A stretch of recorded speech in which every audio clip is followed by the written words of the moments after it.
I was 13 when I first got access to a computer. My parents bought me a Macintosh in 1984 when I was 8 years old. I was in 6th grade. I learned to code in college. Freshman year, first semester, intro to computer science. I wrote a program to play tic-tac-toe. I think it was pretty humble beginnings. I think the first program I wrote asked things like, what's your favorite color? Or how old are you? I first learned how to make a green circle and a red square appear on the screen. The first time I actually had something come up and say, hello world, and I made a computer do that. It was just astonishing. Learning how to program didn't start off as wanting to learn all of computer science or trying to master this discipline or anything like that. It just started off because I wanted to do this one simple thing. I wanted to make something that was fun for myself and my sisters. And I wrote this little program and then basically just add a little bit to it. And then when I needed to learn something new, I looked it up either in a book or on the internet and then added a little bit to it. It's really not unlike kind of playing an instrument or something or playing a sport. It starts out being very intimidating, but you kind of get the hang of it over time.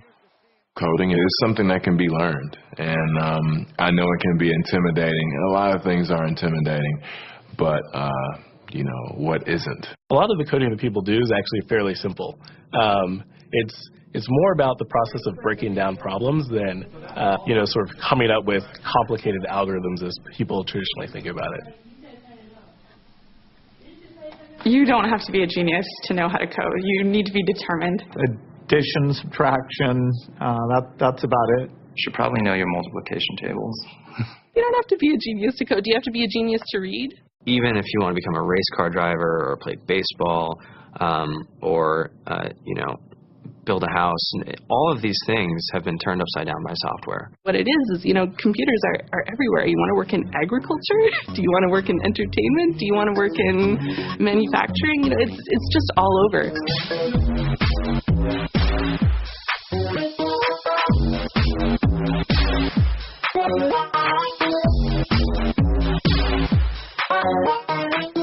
Here we are, 2013.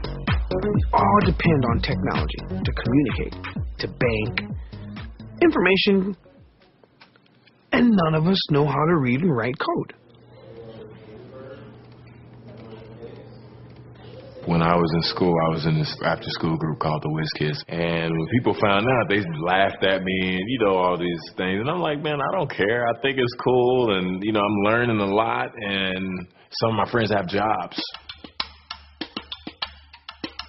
Our policy is literally to hire as many talented engineers as we can find.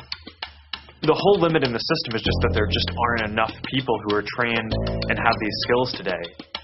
To get the very best people, we try to make the office as awesome as possible.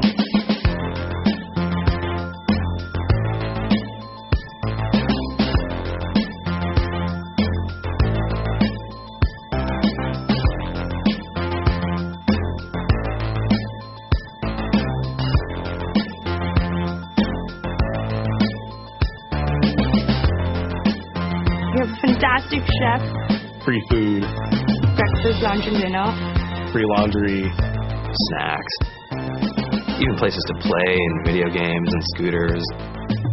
There's all these kind of interesting things around the office and places where people can play or relax or go to think or play music or be creative.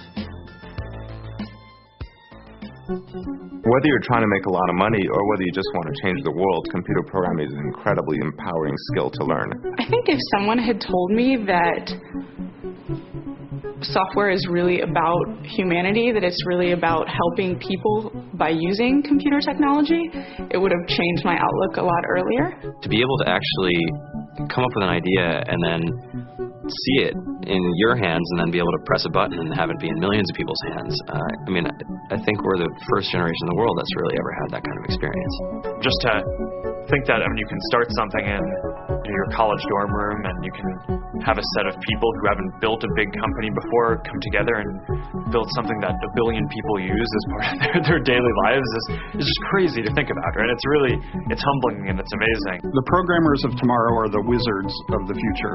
You're going to look like you have magic powers compared to everybody else. It's amazing. I think it's the closest thing we have to a superpower.